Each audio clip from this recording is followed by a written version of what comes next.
ditanya pada saat evaluasi. Menutup sempurna ubun-ubun besar bayi itu di usia berapa bulan? Ya. Kemudian yang ini? Mana? Yang ini? Ubun-ubun kecil bentuknya segitiga. Kita raba, oh ini ubun-ubunnya, ada ubun-ubun besar, ada ubun-ubun kecil, ada. Kemudian kita raba ini apa? Sutura. Apa ini? Sutura. Sutura itu ada berapa derajat?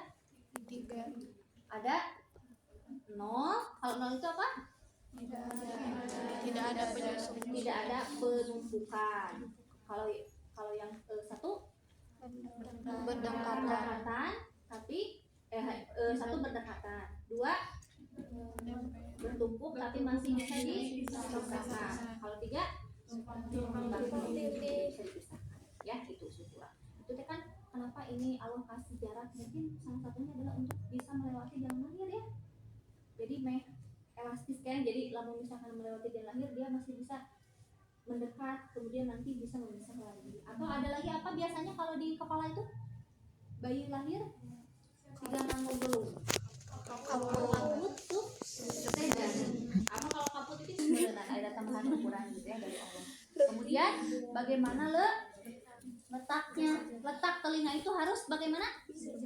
Sejajar atau simetris dengan mata.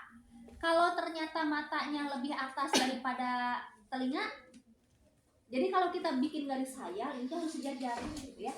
Kalau matanya lebih atas daripada telinga itu biasanya terjadi pada Down syndrome. Iya, Down syndrome.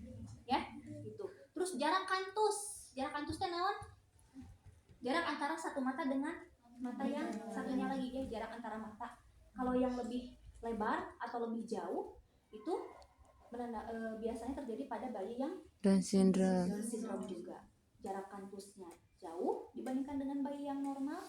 Kemudian kalau kita buat garis hayal itu matanya lebih tinggi daripada telinga. Ya, itu sudah bisa kelihatan ya. Terus memeriksa daerah mata dengan memperhatikan kesimetrisan dan tanda-tanda infeksi. Nah, ini udah ya. Tutup lagi mata sekarang. Kesimetrisan tadi, letak mata dengan telinga, letak mata satu dengan mata yang lain harus sejajar. Kemudian cara periksa tanda infeksi gimana? Apakah bayi ini ada? Kan bayi itu bisa saja terlahir dari ibu dengan IMS, infeksi menular seksual. Terus lahirnya juga perpaginam. Itu kan beresiko menularkan ke bayi. Biasanya justru muncul di awal gimana? Di mata. Bagaimana cara periksanya? Kita bayinya urut di sini ya, di kantung mata dari arah luar ke dalam. Nanti biasanya keluar kabar bayi. Jadi bukan dari sini keluar, bukan dari dalam keluar, namun itu atau jadi semakin ke dalam, karena kan kelenjarnya ada di sini. Jadi kita dorongnya itu dari arah luar, dorong ke arah dalam. Gitu ya, itu cara memeriksa apakah ada tanda infeksi atau tidak. Kemudian lihat juga bagaimana kondisi matanya, apakah merah, kemerahan gitu ya. Kemudian mata kan masih menutup biasanya ya, tapi kita lihat aja dulu gitu ya, bisa ada tanda trauma pada saat persalinan atau tidak ya. Terus memeriksa hidung dengan memperhatikan pengeluaran napas, kuping, hidung. Cuping ya. Hidung, lihat bagaimana bentuknya, apakah berlubang dua-duanya atau tidak. Lihat lagi ke dalamnya, mungkin di luar mah bibir bayi normal, ini normal, begitu dilihat ternyata kok nggak gelowong ke hanap. Oh mungkin nyambung dengan palatung, gitu ya. Jadi harus dicek, bukan hanya bagian luarnya saja. Ada pengeluaran atau tidak. Terus cuping hidung, nukumaha pernapasan cuping hidung. Mun kalian flu, kieu teh meni kot bekok geuningan. Nah, itu pernapasan cuping hidung itu gitu. Bayinya itu sigan ngeunak gitu. Ya, itu pernapasan cuping hidung. Apakah ada pernapasan cuping hidung atau tidak? Normalnya tidak ada. Ya. Terus memeriksa mulut. Mulut. Pertama bibir dulu. Lihat kondisi bibirnya. Apakah normal atau tidak. Kemudian setelah dilihat bibir, cek ke dalam. Ya, bukakeun. Lihat lidahnya, langit-langit atau palatumnya. Ternyata bibirnya normal. Begitu dilihat, alah, bolong. Apa namanya? labia palatoschisis, Kalau yang bibir labia kalau dua-duanya palatoschisis, ya, mudah-mudahan terhindar. Terus Periksa adanya subjek. ya tadi ya labioskisis palatoschisis. Terus Refleks hisap. refleks hisap, bagaimana cara ngeceknya? Sentuh. Kalau hisap itu sentuh di bagian pipi, nanti dia akan mencari atau mengikuti, gitu ya. Itu namanya refleks hisap. Refleks naon? Rutin. Kalau saking menghisap, kita kasih jari misalkan, atau baiknya sih jangan ya, baiknya, tapi kita kasih pada saat ibu ditetekkan, ibu misalkan begitu ada puting dia ngisep nggak gitu, terus swallowing menelan, jadi di bibir dan mulut itu ada rooting, ada sucking dan swallowing ya. Terus Memeriksa daerah leher. leher, maju ke leher, kita raba, pemeriksaan kelenjar, tapi ulah nih orang bayi nelem mau disalun ya. Jadi kita raba aja, pastikan dipapai ini apakah ada pembengkakan kelenjar atau gegerenyilan atau tidak ya. Kalau ada pembengkakan kelenjar berarti ini untuk nanti bahan kita konsultasi dengan dokter ya, atau kita rujuk untuk dilakukan pemeriksaan lebih lanjut ya. Terus Melakukan pemeriksaan dada sekarang. Tadi kenapa lingkar dada harus diperiksa? Normalnya 30 sampai 38. Kenapa? Bisi ada? Ya, apa namanya? Apa namanya?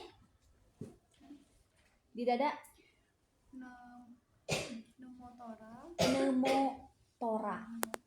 Misalkan kita lihat bayi, kita raba, nanya itu renul atau renul jangkung sebelah, tapi yang lainnya misalkan datar. Nah ini kenapa?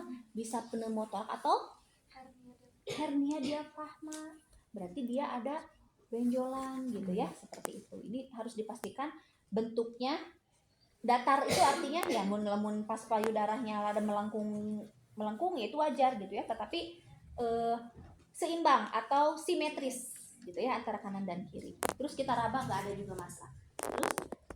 Terus puting dan pengeluarannya. puting, bayi itu biasanya ada juga loh sebagian bayi yang dia mengeluarkan air susu, pernah lihat nggak pernah ya? Kalau misalkan ada bayi perempuan dia mengeluarkan air susu, nah itu adalah kelebihan hormon dari ibu, sama halnya dengan keputihan.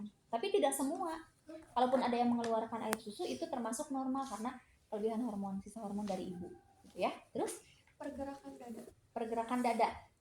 dada itu jadi kita lihat bagaimana pada saat dia bergerak gitu ya, apakah misalkan hanya satu bagian yang bergerak, nah itu takutnya tadi ada misalkan torak yang patah atau bagaimana, atau jejas atau trauma pada saat persalinan. Jadi kita lihat pergerakan dari dadanya gitu ya. Terus memeriksa bagian bahu, lengan dan tangan. Nah, bahu, lengan, tangan juga sama, ini berkaitan dengan tadi apakah ada trauma persalinan atau tidak. Bahu yang ini ya, bahu dicek.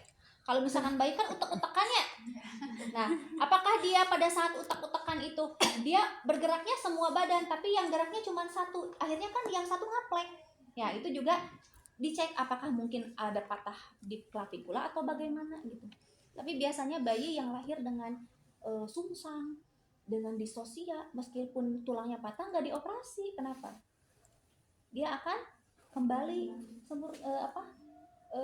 dengan cepat dengan sendirinya karena masih proses pertumbuhan gitu, perkembangan, jadi cepat gitu ya.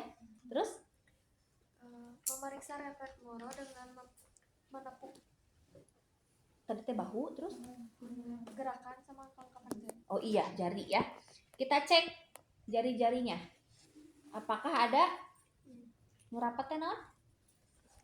Sindaktil, apakah ada polidaktil, jumlahnya bagaimana, ada kukunya atau tidak, kemudian pergerakannya bagaimana.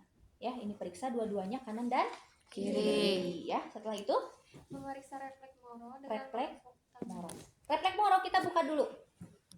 Bisa dengan ya atau dengan ya, jadi si bayinya bakal ngegerbek gitu ya. Itu mau digebrak, mau di gini, yang penting dikagetkan bayinya gitu ya.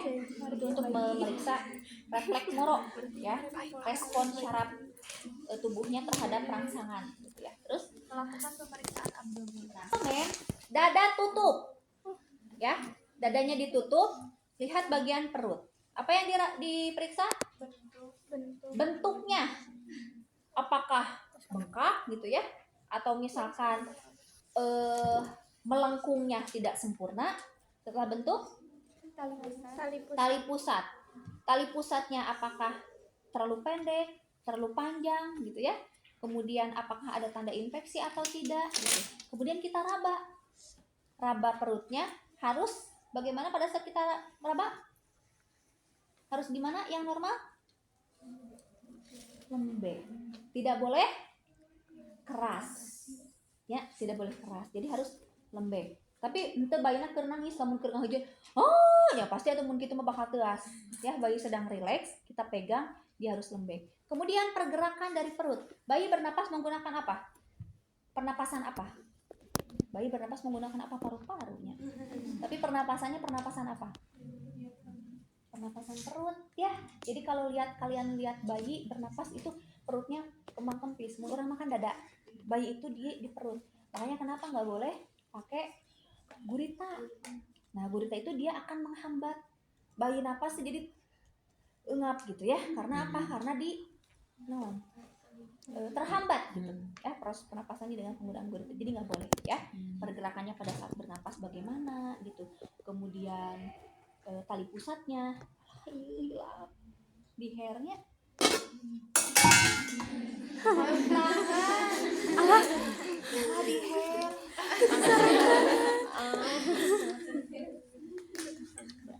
ya. Tadi nyiapin alat lingkungan, begitu mau ngambil megang bayi harusnya pakai sensor ya yang pakai video.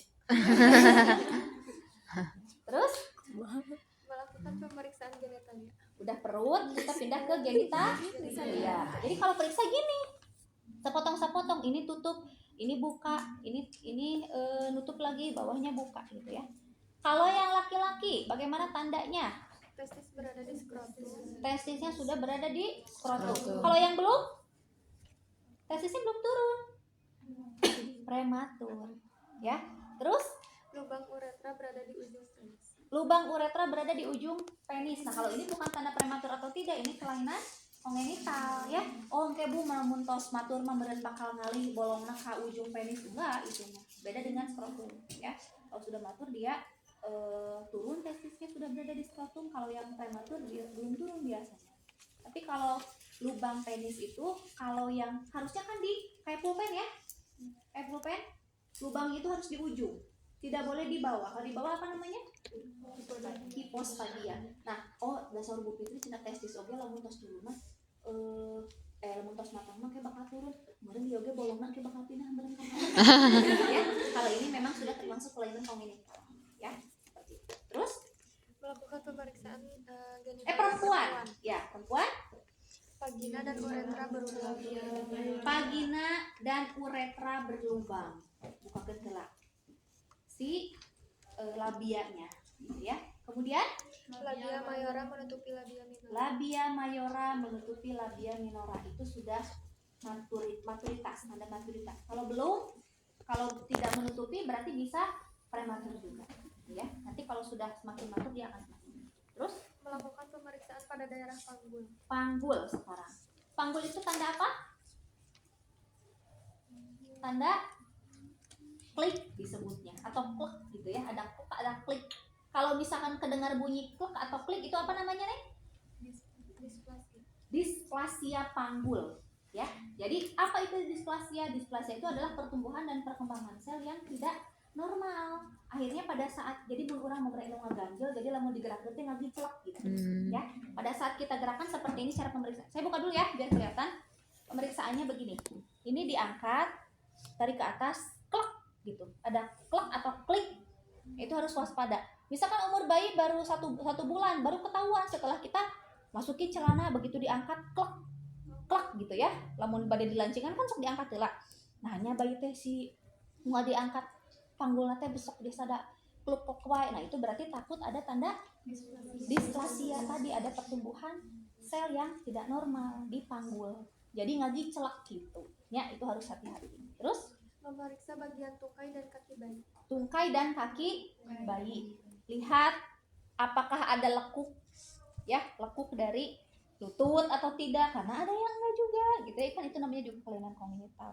Terus lihat di kaki, jumlah jari-jarinya, pergerakan jarinya, tadi apakah ada polidaktil atau sindaktil, kemudian refleks apa namanya yang di ketek kita, refleks kita sentuh